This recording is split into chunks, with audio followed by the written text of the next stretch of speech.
Hello दोस्तों, नमस्कार। आप सभी साथियों का स्वागत है हमारे इस ऑनलाइन प्लेटफॉर्म पर। दोस्तों, आज के इस नए वीडियो में हम लोग सीखेंगे सीईटी क्या है, एनआर क्या है, इसका मतलब क्या होता है, सरकार द्वारा इसमें कौन सा नियम लगाया गया है, कैसे एग्जाम होगा, इस सब के बारे में हम लोग जानेंगे। तो चलिए दोस्तों, वीडियो स्टार्ट करने से पहले बोलेंगे कि आप इस चैनल से पढ़ते हैं तो चैनल को जरूर सब्सक्राइब करें, बेल आइकन प्रेस करें ताकि कोई भी वीडियो हम डालें तो उसका नोटिफिकेशन आप तक पहुंचे। तो चलिए दोस्तों, हम लोग बारी बारी से सीखेंगे एनआरए सीईटी क्या है। सबसे पहले हम लोग एनआरए के बारे में सीखेंगे। तो चलिए दोस्तों, स्टार्ट करते हैं। तो चलिए दोस्त, अभी सीखेंगे हम लोग एनआरए के बारे में। एनआरए दोस्तों, अगर आप इस वीडियो को अंत तक देखते हैं तो हमको नहीं लग रहा है कि आपको कोई दूसरा वीडियो देखना पड़ेगा। बहुत ही अच्छे तरीके से मैं आपको समझाऊंगा। एनआरए और सीईटी आप किसी को पढ़ा सकते हैं, ऐसे समझाऊंगा। तो बन रही है वीडियो के साथ। तो चलिए देखिए, एनआरए उसका फुल फॉर्म होता है national recruitment agency. National recruitment agency. NRA क्या है? एनआरए एक संस्था है। जैसे पहले मैं आपको बता दूं, जैसे पहले के हम लोग मतलब एग्जाम देते थे, एसएससी, रेलवे, बैंकिंग। तो देखिए, एसएससी जब बोर्ड परीक्षा लेता था तो उसके लिए उसका बोर्ड होता था, एसएससी बोर्ड उसका एग्जाम लेता था। रेलवे लेता था तो रेलवे बोर्ड उसका एग्जाम लेता था। बैंक लेता था तो उसका बैंक का एक संस्था आईबीपीएस उसका एग्जाम लेता था। तो इसी तरह अब जो एग्जाम होगा तो एनआरए के तहत होगा। किन किन एग्जाम होगा? तो देखिए, एसएससी, रेलवे, बैंकिंग, ये जो एग्जाम तीन गो होगा वो किसके तहत होगा? एनआरए, नेशनल रिक्रूटमेंट एजेंसी, उसके तहत होगा। दोस्त, इसमें अभी तीन ही एग्जाम शामिल किया गया है। आने वाले समय में कहीं हो सकता है कि इसको और इसमें और सारा एग्जाम अटैचमेंट कर दिया जाए। तो दोस्त, इसमें एसएससी में होता है एमटीएस, सीपीओ, सीजीएल, सीएचएसएल, बहुत सारा होता है। रेलवे में भी होता है एनटीपीसी, ग्रुप डी, मैंने बहुत सारा होता है। बैंकिंग में भी होता है आईपीएस, पीओ, क्लर्क आता है। सब अलग अलग है, लेकिन सबका करके उसको बना दिया गया है एनआरए। ठीक है, अब इसका जो भी एग्जाम होगा एनआरए के तहत होगा। ठीक है दोस्त, आशा करते हैं कि एनआरए आपको समझ में आ गया होगा। अब देखिए दोस्त, सीईटी क्या है? सीईटी क्या है? तो सीईटी का जहां तक बात है वो है कॉमन एलिजिबिलिटी टेस्ट। आपको हम लिख दे रहे हैं यहाँ पर CET, common eligibility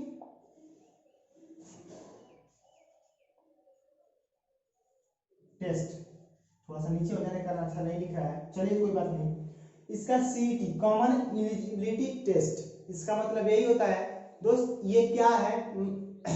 common eligibility test. दोस्त, एनआरए एक तो संस्था है, उसके तहत जो एग्जाम होगा वो सीईटी होगा। सीईटी के द्वारा इनका एग्जाम होगा। आप पहले आप जाने जाते थे कि हम लोग एसएससी का एग्जाम देने जाते हैं, रेलवे का, वैसा कुछ नहीं है। अब तीनों का मिलाकर एक ही एग्जाम किया जाएगा, उसका नाम होगा सीईटी। आप तीनों का एग्जाम दीजिएगा, उसका नाम सीईटी होगा। चलिए दोस्त, तो दोस्त आपने जाना कि नेशनल रिक्रूटमेंट एजेंसी, आपको मतलब एग्जाम होगा कौन सा एजेंसी एग्जाम लेगी? नेशनल रिक्रूटमेंट एजेंसी, वो संस्था एग्जाम लेगी। और एग्जाम का नाम क्या होगा? सीईटी। इतना तक तो आप जाने जरूर। उसमें तीन एग्जाम शामिल है, एसएससी, रेलवे एंड बैंकिंग। चलिए आगे पूरा डिटेलिंग करते हैं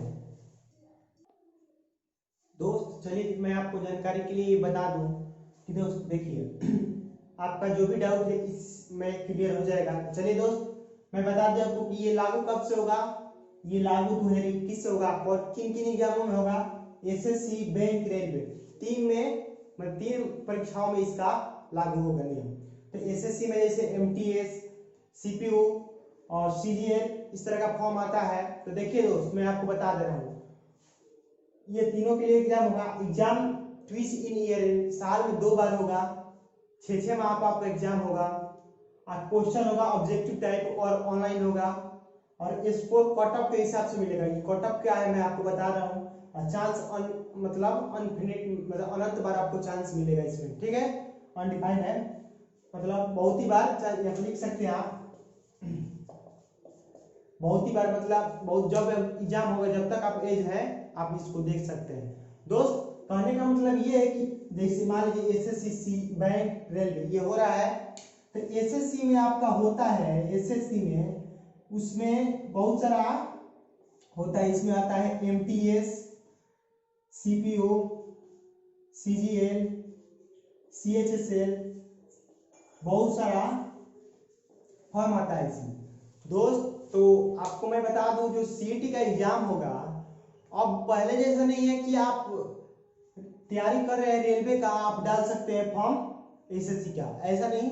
आपको पहले सीईटी का एग्जाम में बैठना होगा। आप कोई भी एग्जाम मतलब कीजिएगा, जैसे हम लोग परीक्षा देते हैं 10th का, अगर कोई फॉर्म आता है तो हम लोग उसको भरते हैं, तो हम लोग उसमें 10th का सर्टिफिकेट डालते हैं, तब जाके हमारा फॉर्म फिलअप होता है। ठीक है, सेम कंडीशन वैसा ही है। जब भी आप एग्जाम में बैठिएगा पहले आपको सीईटी क्वालिफाई करना होगा, उसके बाद आप कोई भी एग्जाम में जा सकते हैं।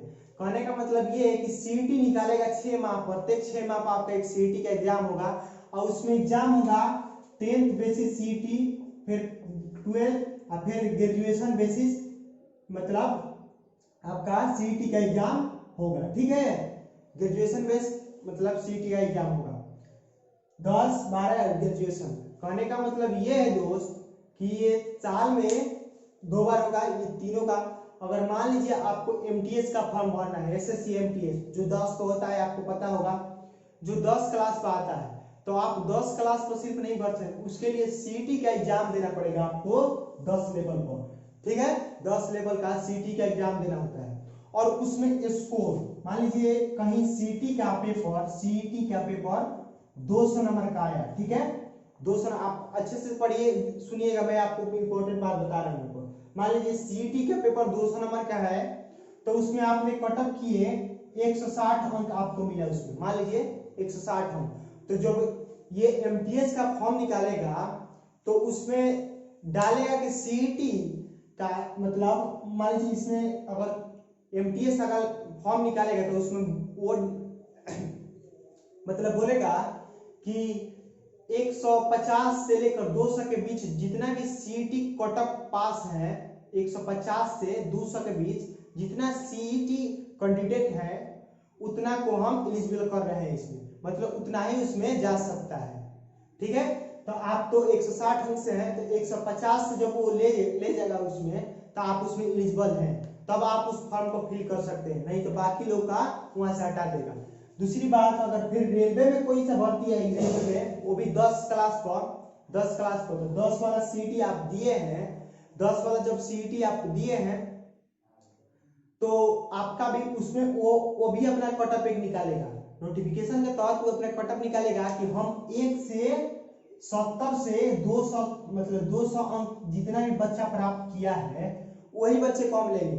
अगर आपका 160 अंक है तो आप यहीं पर छट जाएंगे। सीधा तरीका मतलब बात ये है कि देखिए पहले के हम लोग सीजीएल जब परीक्षा देते थे तो उसमें 2 एग्जाम होते हैं, टीयर 1 टीयर 2, एक पीटी और मेंस। अब पहले जैसा नहीं होगा, अब सिर्फ आपका मेंस होगा। पीटी समझने की तहत में यही एक पीटी का एग्जाम आप दे रहे हैं। आपको कोई भी 3 एग्जामों में जाना है तो आपको सीईटी के एग्जाम में बैठना अनिवार्य होगा, नहीं तो आप परीक्षा नहीं दे सकते हैं। चलिए दोस्त, हम थोड़ा सा भटक गए। देखिए मैं आपको बता रहा हूँ सीईटी का टाइप कितना होता है, टाइप्स ऑफ सीईटी मैं आपको बता रहा हूँ। देखिए ये जो होता है 10th लेवल पर भी होगा, 12th लेवल पर भी होगा और ग्रेजुएशन लेवल पर भी होगा। ठीक है, ये 3 टाइप का होगा। अगर देखिए आप 10, 12th और ग्रेजुएशन, कहने का मतलब ये है कि ये 3 टाइपों में आपका होगा एग्जाम। ठीक है, 10, 12 और ग्रेजुएशन। तो मैं आपसे बता रहा हूं कि अगर जो कैंडिडेट 10 का सीईटी देता है, 10 क्लास तक का सीईटी, वो जो भी रेलवे, एसएससी और बैंक, इन तीनों में फॉर्म, हालांकि बैंक का फॉर्म 10 पे नहीं आता है। ठीक है, ये अगर इन तीनों में कोई भी 10 10th पर आ रहा है उसका फॉर्म, और तो अगर वो सीईटी में बैठा है, और अगर मान लीजिए रेलवे ने कटअप निकाला, मान लीजिए इसका अभी मैं आपको बता रहा था कि कहीं सीईटी का एग्जाम 200 नंबर का होगा, उसमें कोई 200 में से 160 अंक लाया है, तो कहीं रेलवे ने अपना कट ऑफ जारी करके बोला कि हम जो लेंगे बच्चों को वो 170 से ऊपर बच्चों को 170 से 200 तक के बच्चों को लेंगे। हम 170 के ऊपर के बच्चों को लेंगे, जितना 170 नंबर से ऊपर लाया है वो हमारे पास आ जाए। रेलवे ने ऐसा रिक्रूट करके निकाला, ठीक है। तो जो 160 अंक लाया है वो बच्चा छट गया, ठीक है। दूसरी बात, कहीं एसएससी वाले ये बोल दिए कि हम 1 से 50 से लेकर 200 तक बच्चों को लेंगे, माने 150 अंक से लेकर 200 तक जितना बच्चा अंक लाया है हम उसको अपने पास बुला ले रहे हैं, माने अपने आप को मतलब उसको ले रहे हैं। तो जो 160 अंक लाया है उसमें एलिजिबल हो जाएगा, ठीक है। और बैंक की जहां तक बात है वो 10 पर नहीं आता है फॉर्म, ठीक है। 12 क्लास की बात हम बताएं आपको। अगर एसएससी मान लीजिए सीएचएसएल में आया, सीएचएसएल आता है, 12th लेवल पे है, सीएचएसएल में आपका निकाला, मान लीजिए उसमें आपको दे दिया गया कि 170 नंबर लाया कोई बच्चा 170 नंबर ला रहा है उसमें, तो इस एसएससी वाले क्या बोले कि हम 170 से 200 तक के बच्चों को हम लेंगे। मैं डेट पर एग्जांपल बता रहा हूँ कि सीईटी 2 से नंबर नहीं होगा, मैं आपको एग्जांपल के तहत बता रहा हूँ। तो उसमें 170 से 200 नंबर में, तो जो 170 से ऊपर बच्चा लाया है उस एग्जाम में बैठ सकता है। और रेलवे बोला, अगर रेलवे और बैंक मिलकर बोला कि हम 160 से लेंगे, 160 से 200 तक बच्चों को लेंगे, तो जितना भी 160 से 200 अंक सीईटी में लाया है उसमें वो एलिजिबल है, ठीक है। आशा करते हैं आप इसको समझ पाए होंगे कि जो भी बच्चा एलिजिबल सीईटी में होगा उसका रिक्रूट निकलेगा। जो बच्चा कटअप के हिसाब से, मान लीजिए 200 में से वो 180 नंबर लाया तो उसका कटअप निकालेगा। अगर एसएससी का फॉर्म आता है तो उसमें एसएससी फॉर्म निकालेगा कि एसएससी रिक्रूट निकालेगा कि हम सीईटी वाले बच्चे को इतना से इतना अंक का हम लेंगे। फिर रेलवे का कोई फॉर्म आता है तो उसमें भी सीईटी लागू करके ही आएगा कि सीईटी वाला बच्चा इतना लाएगा। फिर बैंक का आएगा तो बैंक भी वैसा ही लाएगा, ठीक है। तो ऐसा ही एग्जाम होगा इसका। अच्छा करते हैं आप इसको समझ पाए होंगे। तो चलिए मैं आपको और कुछ बता दे रहा हूं। दोस्तों इसका जो वैलिडिटी है, सीईटी एग्जाम आप दे रहे हैं अगर, उसका कितने साल तक है वैलिडिटी? 3 साल तक। आप एक सीईटी का एग्जाम देकर 3 साल तक एग्जाम में बैठ सकते हैं, कोई भी रेलवे, एसएससी, बैंक, ठीक है। उसका कटअप कहने का मतलब ये है कि पहले मान लीजिए आप दिए सीईटी अगर दिए उसमें आपका 120 अंक आया, ठीक है। तो 120 अंक आया, कम अंक आ गया, तो फिर 6 माह बाद बैठिए दूसरा सीईटी में बैठिएगा तो कहीं आपका इसमें आ गया 160 अंक। तो ऐसा कीजिए कि सीईटी में आपका अच्छा अंक आया। सीईटी में जब आपका अच्छा अंक आएगा कभी तभी कोई भी अगर एजेंसी, एसएससी, रेलवे, बैंक अगर निकालेगा तो उसमें कटअप डालेगा कि सीईटी इतना कटअप, तभी आप उसमें एलिजिबल होंगे, नहीं तो कटअप कम आएगा तो आपका नहीं एलिजिबल होगा, ठीक है। साल में 2 बार एग्जाम होगा और मान लीजिए एक सीईटी दिए हैं आप, अब आपका उसमें 3 साल तक आप कोई भी नहीं, जिसका एग्जाम आएगा आपकी योग्यता के अनुसार तो उसमें बैठ सकते हैं, ठीक है। तो दोस्त चलिए और कुछ मैं आपको बता रहा हूँ। चलिए दोस्त मैं आपको अच्छी तरह न्यूज बता रहा हूँ, इससे लाभ क्या होगा, सीईटी लगाने से क्या क्या लाभ हो सकता है मैं आपको बता रहा हूँ। देखिए दोस्त, सीईटी लाने से लाभ, सबसे पहला लाभ यह होगा कि इसमें चोरी बंद हो जाएगी, सबसे बड़ा बात।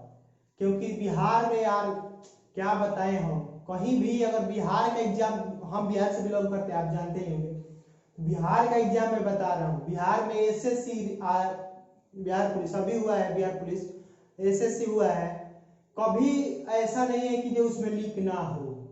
सबसे बड़ा प्रॉब्लम ये है इसमें, बच्चों का, पढ़ने वाले बच्चों का सबसे ज्यादा प्रॉब्लम हो जाता है, क्योंकि वो पढ़ता है, मेहनत करता है और उसका जॉब नहीं होता है। जो नहीं पढ़ता है उसका सेटिंग से जॉब हो जाता है। तो सबसे बड़ा फायदा, सबसे अच्छा यही फायदा दिख रहा है कि इसमें चोरी बंद हो जाएगा, ठीक है। क्योंकि agency, recruit agency, national recruit agency के तहत होगा एग्जाम, तो उसमें चोरी का, धोखाधड़ी का बहुत कम % है, ठीक है। दूसरी बात मैं आपको बता रहा हूं दोस्त कि इसमें बच्चे कम पहुंचेंगे। कैसे? किसी न्यूज और विकिपीडिया के अनुसार मैं आपको बता रहा हूं कि इसमें 5% बच्चों की कमी होगी, ठीक है। 5% बच्चों की कमी होगी। होता क्या था कि कोई भी बच्चा कोई भी फॉर्म भर देता था, उसका तैयारी कर रहा है नहीं कर रहा है भर देता था इसी तरह, अगर उसका उसमें एलिजिबल है तो सिर्फ भर देता था। वैसा अब नहीं होगा, आपको सीईटी निकालना होगा और सीईटी में अच्छे अंक लाइएगा तभी उसमें जो कटअप निकालेगा उस कटअप के अंदर आप हैं तभी आप उस फॉर्म को फिल करेंगे, नहीं तो नहीं करेंगे। तो 5% बच्चों की कमी होगी और बच्चों की कमी में सिर्फ पढ़ने वाले बच्चे उसमें शामिल होंगे, ये भी दूसरा नंबर का लाभ आपको दिख रहा है। ठीक है, तीसरा नंबर लाभ मैं आपको बता रहा हूं कि सीईटी लाने से सबसे दो लाभ तो यही है। तीसरा लाभ ये मैं आपको बता रहा हूं कि जो सेंटर बनाता था, इधर का सेंटर उधर भेजता, बिहार का सेंटर गुजरात नवा कहां कहां भेज देता था, वैसा अब नहीं होगा। क्योंकि और जो भीड़ होगा, भीड़ वो भी कम होगा, क्योंकि तीनों का 10 का अगर सीईटी है तो पूरा टोटली 10 का बच्चा सीईटी देगा। और जो उसका मान लीजिए रेलवे का एग्जाम होने वाला है उसमें भीड़ नहीं होगी, ऐसा मानना है कंपनी का, यानी सीईटी का, ऐसा कहना है उसका। तो चलिए दोस्त, मैं आपको तो लाभ बता दिया कि सीईटी लाने से बच्चों की कमी होगी, उसमें पढ़ने वाले बच्चे जाएंगे, चोरी नहीं होगा, भीड़ कम होगी, मैं आपको बता दिया। लेकिन इसमें हानि भी है, ये सीईटी जितना अच्छा है उतना हानि भी है, मैं आपको हानि बता रहा हूं। तो चलिए दोस्त, जैसे कि आपको पता है कि इस सीईटी से क्या हानि है मैं आपको बता रहा हूं। जैसे आपको पता है कि सीईटी जो है वो ऐलान किया है कि साल में 2 बार एग्जाम इसका होगा, साल में 2 बार, यानी 6 माह पर एक एग्जाम होगा इस सीईटी का। तो दोस्त मैं आपको हानि बता रहा हूँ, सीईटी निकालने से फायदा तो है, लेकिन इस सीईटी निकालने से मैं एक बात मेंशन कर देता हूँ कि दोस्त सीईटी 6 माह पर निकलेगा। दोस्त आपको लग रहा है कि 6 माह पर अगर ये होगा एग्जाम तो सीईटी सॉरी जो एग्जाम एसएससी बैंक रेलवे 6 माह पर वैकेंसी आएगी। दोस्त अगर वैकेंसी आई 6 माह पर, 6 माह पर मतलब 6 मंथ पे, तो बहुत ही अच्छा ये नियम है, बहुत अच्छा स्टूडेंट का बहुत अच्छा नियम। अगर वैकेंसी नहीं आई तो इसका कोई फायदा नहीं होगा, फिर वैसा ही होगा जिस तरह से भीड़ भड़ाका होता था। क्योंकि साल में 2 बार सीईटी लेगा, साल में दो बार बच्चा बैठेगा, इसमें कोई रुकावट नहीं है कि आप इतना बार बैठे, जितना बार बैठे हैं बैठिए। तो बच्चा बहुत बार बैठ जाएगा, जो भर्ती है वो आईबे नहीं करेगा, तो क्या होगा जब उसका जब एक भर्ती आएगा तो इस सब बच्चा उसमें जाकर एकदम जितना सीईटी में बैठा है बार बार सीईटी बैठेगा। आपको अगर सबसे 100 बात की एक बात है कि जो अगर वैकेंसी टाइम से आई, 6 माह पर भर्ती आई तो बहुत ही अच्छा है।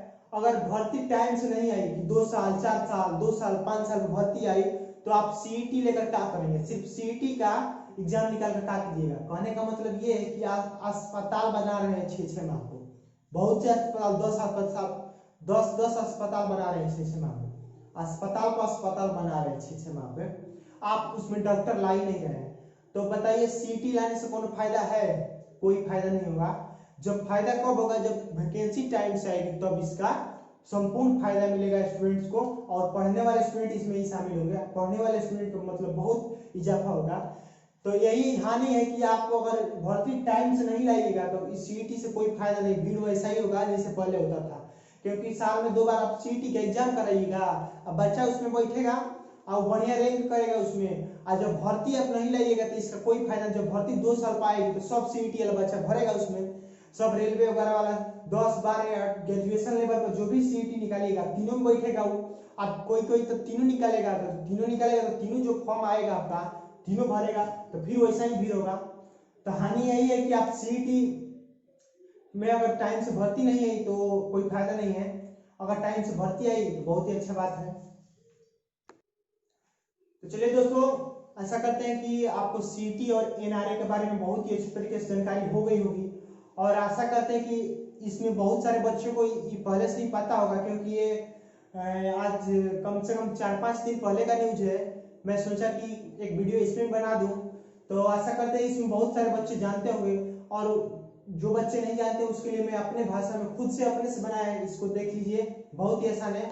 आशा करते हैं आपको इस वीडियो से बहुत लाभ हुआ होगा, और लाभ अगर आपको देखने से अच्छा लग रहा है तो इस वीडियो को ज़्यादा शेयर करें। अगर आपको वीडियो में कोई भी त्रुटि दिख रही है, कोई भी सस्पेंस दिख रहा है हमारे वीडियो में, तो आप नीचे कमेंट करके जरूर बताएं, ताकि मैं अगले वीडियो में उसका मतलब त्रुटि को अपने स्तर से सुधार कराऊं।